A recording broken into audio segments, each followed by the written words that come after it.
오늘은 한국 노인의 노인다움에 대해서 말씀드리고자 합니다.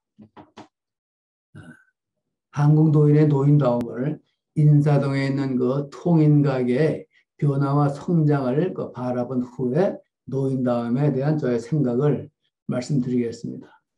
인사동은 우리 그 전통과 현대가 가장 격렬하게 부닥치는 그런 모습이 보이는 동네 가운데 한 곳입니다. 그렇기 때문에 우리가 인사동을 좀 자세히 살펴볼 필요가 있습니다. 이 사진은 쌈짓골 사진이에요. 쌈짓골이 있는 그 인사동의 그 장소예요. 그 88년도인데 이때는 널도 뛰고 동네 아이들이 나와서 놀고 이러던 그 동네였어요. 지금의 쌈짓골을 생각해 보세요. 이 쌈짓골이 인사동이 얼마나 변했는지.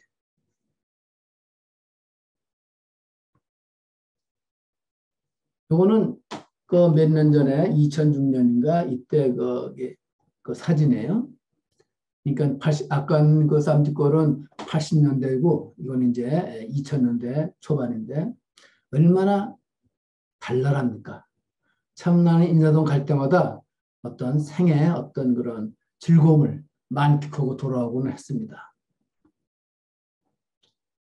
이건 지금 이 시대의 인사동 모습이죠.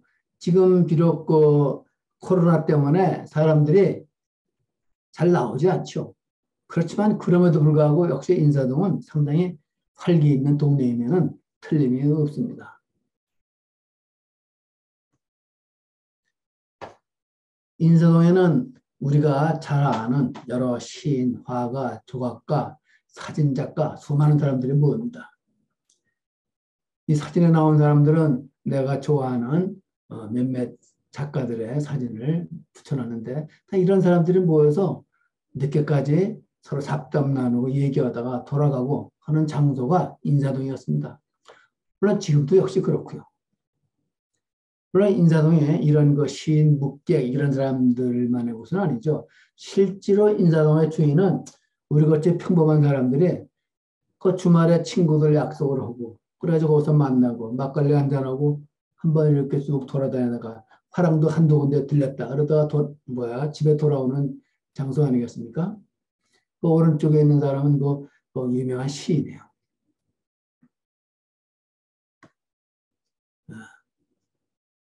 이분은 황명걸이라는 시인인데 1976년도에 이분이 시를 하나 썼는데 이 시가 굉장히 유명한 시예요.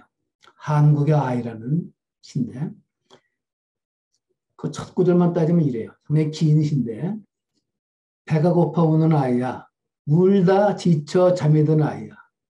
장난감이 없어 보채는 아이야. 보채다 돌멩이 가지고 노는 아이야. 네 애미는 젖이 적었단다. 네 아비는 벌이가 적었단다. 이러면서 아주 긴 장시를 썼는데 이 시가 굉장히 그 인기가 있어가지고 신문에도 나고 많은 사람들이 감명을 받았던 그런 시입니다. 이 1976년도만 해도 우리가 상당히 배고픈 시절 아니에요. 그래서 그 당시에 옛날에는 인사동 사람들에 대한 얘기가 나오는 얘기들은 거의가 회고적이고 우울한 이야기들이 굉장히 많았어요. 이게 다냐? 저는 뭘 찾고 싶었냐면은 이 험악한 시대의 경랑을 슬기롭게 헤쳐나가면서 그러면서도 전통을 살리고 진취적이고 시대 정신에 맞는 더 나은 미래를 향해 나가는 사람은 없을까? 이런 생각으로 인사동을 봤습니다. 그랬더니 몇 사람이 보여요. 첫째는 통문관이죠. 1934년인가 이 서점을 만들었는데 이 서점을 겉으로 보면 아무것도 안 해요. 이 오른쪽에 있는 사진은 옛날 초창기의 그 통문관 사진이고 왼쪽에 있는 거는 지금의 통문관 사진인데 겉으로 보면 이 아무것도 안 해요. 그렇지만은 이 통문관의 초대 주인이라든가 이런 사람들은 유명한 학자예요. 서재학자고 문화학자고. 그래서 이 통문관을 드나드는 학자들이 예를 들면 우리가 잘 아는 이승이다, 무슨 뭐 최남선이다 이런 수많은 학자들이 전부 다 통문관을 드나드는 학자예요. 최근에는 우리 문화재청장인 거는 유흥종이라든가 이런 사람들이 전부 다 톤간의 단골 손님들이었어요.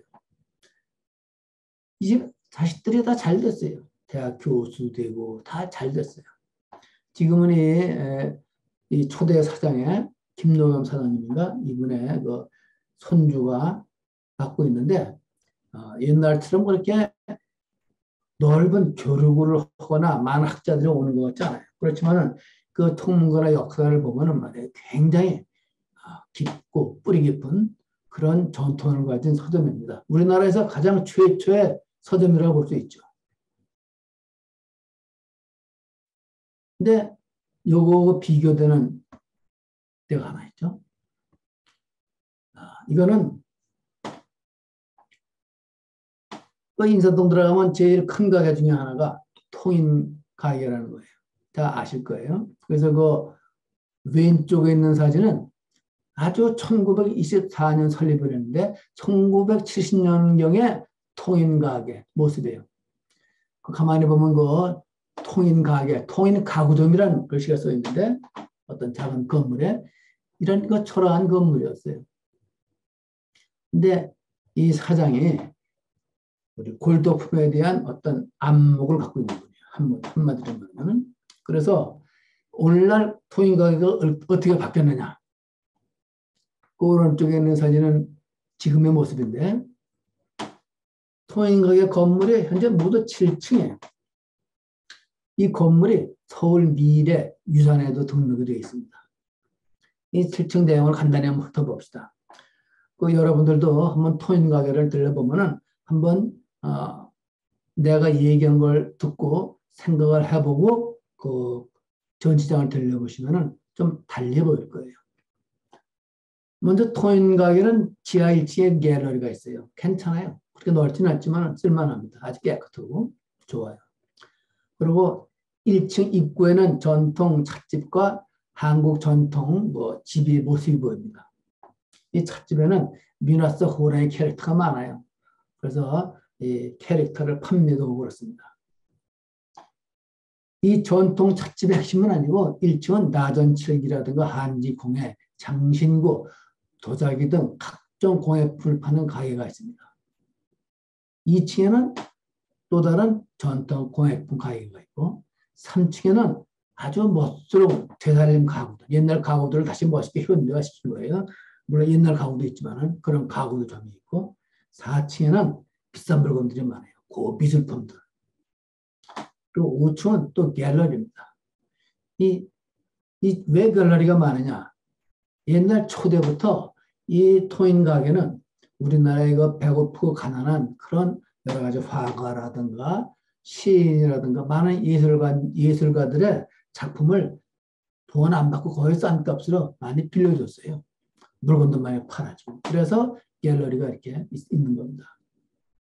6층은 통인 옥션 갤러리라는 데가 있는데 여기에 옥션을 해요. 물론 물건을 판다 이거죠. 그런데 뭐 세라믹이나 이런 쪽의 도자기는 아마 제일 여기서 전통이 깊은 그런 게 옥션 가게인데 여기 각종 문화 행사를 해요. 근데 이게 수준이 상당히 높아요. 그런 행사를 합니다. 이걸 좀 더 깊이 들어가 봅시다.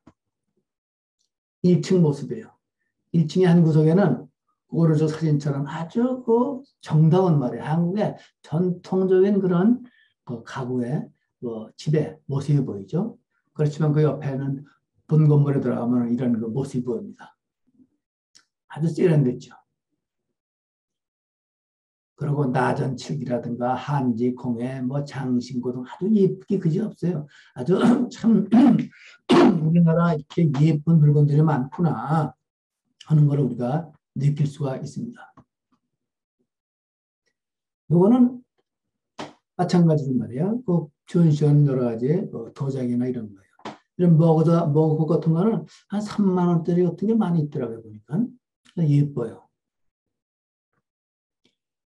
2층은 좀 더 전통 다른 공예품들이 많아요. 2층도 굉장히 아름답습니다. 하나하나 그야말로 다 귀엽고 값지고 저한테 너무 그렇게 보이더라고요. 마찬가지예요. 얼마나 이쁩니까? 2층의 모습이. 요거는 3층이에요. 또 옛날 그 되살림 가구들이 많아요. 이런 가구 하나 집에 있으면 좋겠다. 그런 생각이 드는 그런 작품들이 많이 있습니다.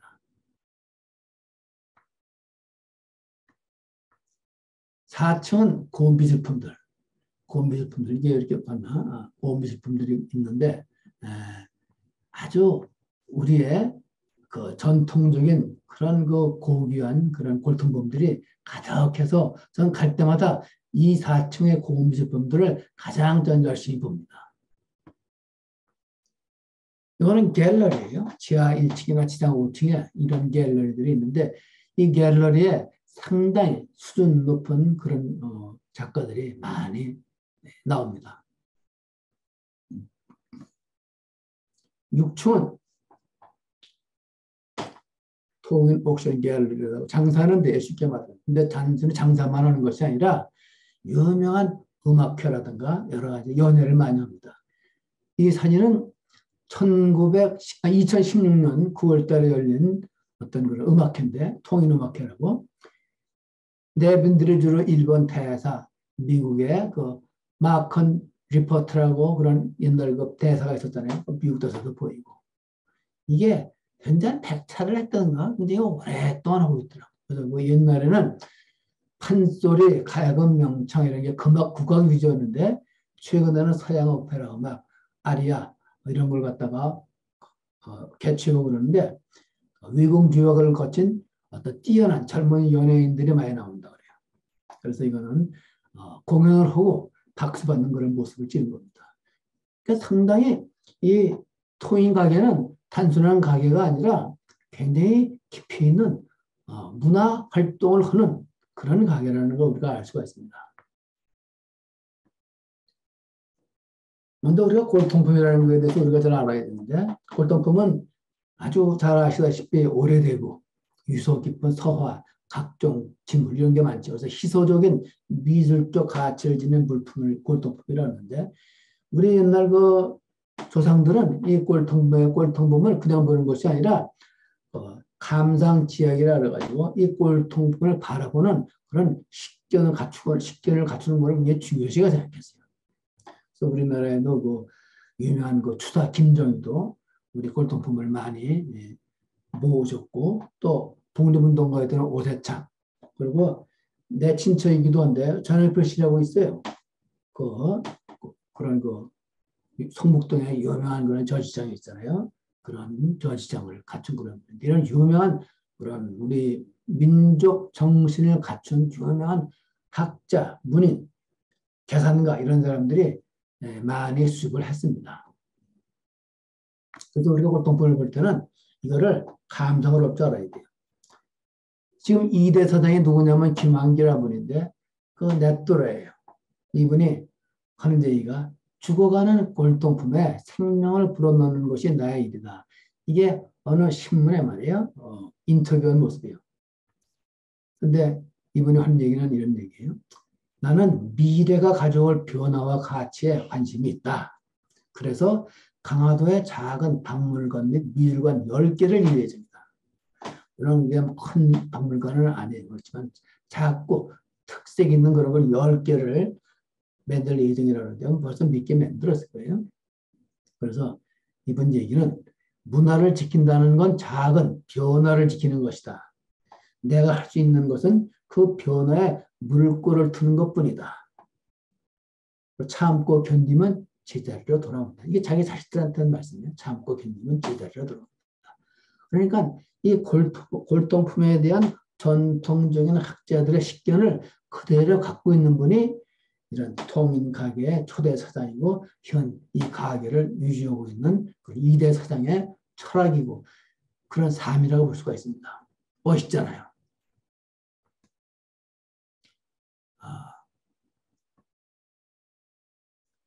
이분의 이제 걱정하는 게 뭐냐면 인사동에서 점점 전통이 사라지고 있다. 여기에 대한 생각을 물어봤어요.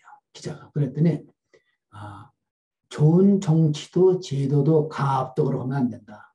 역사도 문화도 하루아침에 변하지 않는다. 문화는 전체가 변하는 것이 아니라 조금씩 변하면서 흘러가는 것이다. 인사동에 지금 가짜가 많고 전통이 사라지고 있다고 하지만 그것도 하나의 흐름이다. 이 흐름도 또 변화가 돼 있다. 그래서 문화를 지킨다는 건 작은 변화를 지키는 것이 전체를 뜯어고치는 것이 아니다. 내가 할 수 있는 것은 그 변화에 물꼬를 트는 것뿐이다. 변화를 받아들이고 참고 견디면 결국 다시 제자리로 돌아오게 되어 있다. 장사를 하면서 가장 많이 배운 건 참고 견디는 것이다. 자식들에게도 사회 변화가 클수록 무턱대고 바꾸려고 하지 말고 참고 견뎌라. 인생에서 참고 견디는 것을 배우는 것이 인간 승리다. 이렇게 말해준다. 그러니까 이 토인 가게가 전통을 지키면서 지금 엄청나게 성장을 했는데 전통을 바꾸려고 그러지 말라 이거예요. 전통은 지켜라. 전통을 현대화시키라 이런 얘기예요. 나도 내 걱정을 그대로 대변하고 내가 생각하고 있는 어떤 룰루션을 잘 말해준 게 이 김한거 사장이라고 생각이 들어가지고 이렇게 소개를 제가 드리고 있는 겁니다. 그럼 토인 가게는 어떤 가게냐? 쉽게 말하자면 내 나름대로 생각을 해봤습니다. 토인 가게의 성장 요인이 뭘까? 일대 창업자가 인제 김종환 선생이라고 이분이 아마 1900, 생년월일은 안 나왔는데 1800년도 후반, 1898년이나 이 정도 아마 탄생하실 거, 태어나실 것 같아요. 근데 24년에 창업을 했어요. 그리고 1970년대 중반에 24살의 이대 아들에게 성공적으로 승계를 했습니다. 근데 아드님을 잘 둔 거예요. 근데 여기에 손님들이 고객이 누구냐? 이용해. 유명한 민족학자예요. 그래서 뭐죠? 아주 여러 가지 우리 국학 발전에 아주 공헌을 많이 한 학자입니다. 한창기, 그 뿌리 깊은 나무 발행이네요. 최순우 씨한테 내가 옛날 학교 다닐 때 배운 적이 있는데 굉장히 유명한 학자입니다. 박물학자, 미술학자고 아주 멋있는 존경스러운 그야말로 양반의 전통을 그대로 간직한 그런 학자입니다. 제가 보니까 김영국이라고 이 양반은 서울대학교 명예 교수인데 사회학과를 나왔지만 미국서 사회학 전공하는 사람인데 굉장히 이런 우리나라 문화에 대해서 이해가 깊은 분이에요. 그리고 김한란박 이대 청장, 이대에 가면은 박물관이 있는데 들어가자마자 오른쪽에 굉장히 멋있는 박물관이에요. 그래서 아주 대학 박물관 치고는 굉장히 유명한 곳입니다. 또 이병철 회장의 홍나희 여사, 동아일보 회장 김상만, 그리고 그 가회장의 김종혜 씨라고 그 하나 회장, 하나 그런 회장집이 있는데 그 김종혜 씨가 드나들었어요. 유명한 학자, 당대 유명한 학자, 재벌 중에도 그냥 재벌이 아니라 그야말로 돈도 벌었지만은 우리 전통에 대해서 문화에 대해서 관심이 깊은 그런 재벌들 이런 수많은 사람들이 드나들고 이런 사람들을 만나고 이런 사람들한테 배우고 이런 사람들과 교류하면서 함께 성장했다는 것이 토인가게의 성장의 요인이 됐다 이렇게 생각해요. 또 이 토인가게를 드나드는 유명한 사람 중에 데이비드 록펠러라고 유명한 그 록펠러 그 창업자의 그 손자가 있어요. 이 사람이 한국에 오면 꼭 여길 들려요. 그래서 이 사람이 이 좋은 물건은 많은데 이 가게는 이걸 너희들은 유통을 할 줄 모르는구나. 그래서 이 사람한테 배워가지고 한국 최초로 통인 익스프레스라는 걸 설립을 했어요. 옛날에 우리가 영화 보면 말이야, 미국 영화 보면 얘들이 쌈으로 넣어서 헤어질 때 말이에요. 그냥 가방만 하나 살짝 하고 나오더라고. 그래서 왜 그런가 했더니 거기는 지금 우리가 말하는 이사센터 이런 게 있는 거야. 그래서 내가 일로 이사 갈 테니까 이 집 갖고 좀 물건을 좀 옮겨다 보면 옮겨주는 거야. 옛날에 미국은 말이에요. 넓은 땅인데 이런 익스프레스 이삿짐 센터가 발전을 잘한 거야. 그런 문화 속에 있는 록펠러가 이 통인 사장한테 이대 김원규 사장한테 얘기를 한 거예요. 야, 너희들은 유통화사를 만들어라. 그래서 이 통인 익스프레스를 만들었는데 이런 회사 직원하고 모두 합해 직원이 3,200명이라 그래요. 이 적은 회사가 아니잖아요. 그런데 이 토인각의 어떤 그 철학이 있어요. 초대 사장부터. 첫째, 수익성부도는 전통과 가치에 전달에 노력했다. 변하지 않는 거야. 힘들지 말고 네가 원칙을 지키고 살아가면 반드시 망하지 않고 성공하기 마련이다. 그런 철학을 준 거예요. 그리고 이 토인가게는 절대로 도굴품을 사지 않았어요. 또 값도 흥정하지 않았어요. 예를 들면 이병철 회장이 와도 록펠러가 와서 깎아달라고 하는데 이 사람이 돈이 이렇게 많아도 깎는 걸 좋아하신다는 건 절대 안 깎아줬대요.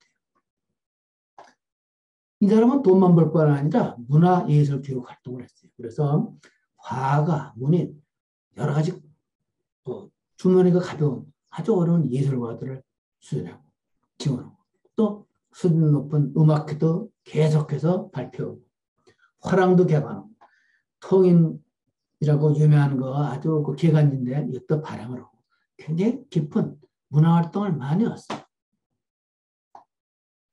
맨 끝으로 운도 좋았던 것 같아. 시대가 그렇게 격렬하게 발전하는 시대에 아이템을 잘 고른 거야. 또 사람을 잘 만나고 계속 공부를 했고 또 자식들도 잘 기르고 또 가게 위치도 말이에요. 아주 좋았고 여러 가지 운도 좋고 그래서 여러 가지 합해가지고 토인가게가 성장으로 되었나. 이거는 내가 내 나름대로 생각을 한 거기 때문에 내가 다른 사람들이 어떻게 생각하는지 모르겠어요. 특히 토인구 이런 사장의 그런 지성을 심리학에서 얘기하는 발전적 지성을 갖췄다고 그런 생각을 해요. 발전적 지성이라는 건 뭐냐면은 노년의 감성 능력, 판단력, 사회성 이런 모든 것이 총체적 경험이 결합되어서 말이에요. 시너지 효과를 나타내는 걸 발전적 지성이라고 하는데 이 발전적 지성이라는 이 새로운 개념은 노령하던 뇌와 정신을 가져다주는 가장 큰 혜택. 이 말을 누가 했냐면은 내가 좋아하는 미국의 노년 심리학자 진 코언이라는 사람이 얘기를 했어요. 저는 그 진 코언의 여러 가지 말 중에 이 말을 되게 좋아하는데 이런 발전적 지성을 갖춘 사람들이 이런 통문관 사장이라든가 이런 토인가게 사장이라든가 이런 사람이 그런 통합적 발전적 지성을 갖춘 사람이 아니겠나 저는 그렇게 판단을 하고 있습니다. 특히 우리가 오랜 세월 이렇게 여러 길을 가다 보면 인간이 바랄 수 있는 최고의 경지가 뭐냐. 결국은 우리가 욕망을 거부할 수 없잖아요. 욕망 속에 사는 세상에서 같이 어울려 살아가면서 욕망에서 해방된 경지. 이게 욕망하지만 탐욕스럽지 않다 이런 경지인데 이런 큰 어떤 그런 통관 사장님이라든가 또 통인가게 사장이라든가 이런 사람들은 이런 여기불탐의 세계의 경제에 들어갔다. 저는 이렇게 생각을 합니다. 이게 다 필요 없고 그래서 통인가게의 성장을 통해 바라본 성숙한 그런 마인드의 조건이 뭐냐? 로라 카스텐슨이라고 이 양반도 유명한 넷도르의 노년 학자예요. 이분이 말 중에 내가 좋아하는 말이 이 말인데 만약 90이 되고 100살이 되어서도 여전히 가르치고 웃고 사랑하고 사회에 이바지하는 자신의 모습을 상상할 수 없다면 행운만이 그러한 삶을 기대할 수 있는 거의 유일한 방법이다.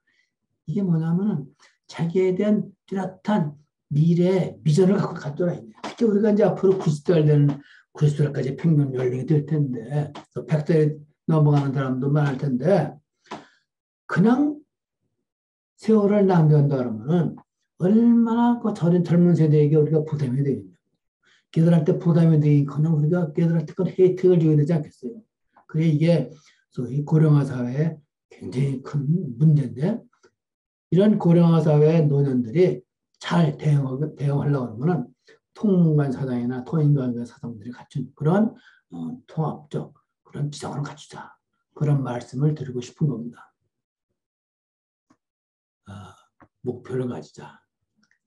마지막으로 내가 어느 멋진 날이라는 제목으로 우리 인생을 빛내주는 순간들은 어디에 있나? 어디에도 있다. 이런 제목으로 내가 사진을 한두 개 올렸는데 꼭 이런 거 인생의 멋진 날이 꼭 인사동이나 명동이나 이런 데가 아마 있는 건 압니다. 내 가까이 있는 그런 사람들의 모임인데 이 신촌에 한적한 그 아주 이름 없는 작은 어떤 그런 그 술집이죠. 포장마차집, 부담 좀 나는 그런 포장집 이런 데서 만나서 같이 한잔하고 이렇게 돌아오면서 얘기하고 이런 게 인생의 아주 멋진 날이 아니겠느냐. 이런 모임에서 우리가 그냥 시답지 않은 얘기도 물론 중요하긴 중요하지만 그것보다도 어떤 이 시대의 전통을 얘기하고 이 시대의 문화를 얘기하면서 하루하루를 살아가면은 우리의 인생이 보다 멋지고 가치 있지 않겠느냐. 우리 모두가 그 통문관이나 이런 그 통행가게를 갖거나 유지하거나 그럴 필요는 없어요. 실제로 말이에요. 잘 아시겠지만 내가 어떤 가게를 운영해 보면은 가게 운영하는 것보다 가게 손님이 되는 게 훨씬 나아요. 굉장히 피곤한 거거든.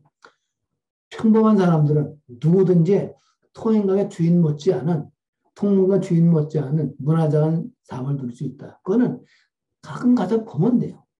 통행가게 가서 물건을 살 필요가 뭐가 있어요. 돈 있는 사람은 사서 한두 개 사서 집에 갖다 놓으면 물론 좋죠.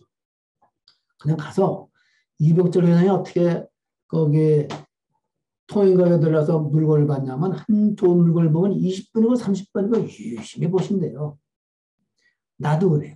나도 인사동에 있는 어떤 그 화랑이나 데 들려가지고 좋은 그림이 있으면 그 그림을 10분, 20분 그냥 유심히 봅니다. 또 딴 데 한번 쭉 보다 다시 한번 와서 또 보고. 그러면은 그 전시의 화랑을 어떤 운영하는 사람이나 혹은 그 전시하는 그런 작가가 있으면은 날 뚫어지게 바라봐요. 그래서 오셔가지고 팜플렛도 나눠주고 얘기도 나누고 그래요. 왜냐면 내가 자기 작품을 그냥 보는 것이 아니라 정말 깊이 있게 보거든. 작가와 내가 서로 공감하는 거예요. 서로 교류하는 거지. 이런 식으로 우리가 인사동의 물건을 깊이 있게 바라보고 또 그 전통은 인사동 거리가 사라진다고 사라지는 거 아니야. 난 또다시 돌아온다고 생각해요. 참고 기다리고 우리의 어떤 교양을 갖추고 어떤 잊어버리지 않고 있으면은 정말 지금 우리가 K-팝 시대라고 그러는데 이런 K-팝 시대에 그냥 단순한 K-팝이 아니라 뿌리가 있는 K-팝, 뿌리가 있는 K-시니어가 돼가지고 이 세상을 살아갈 수 있을 것이다. 이런 말씀을 마지막으로 드리고 오늘 강의를 마치겠습니다.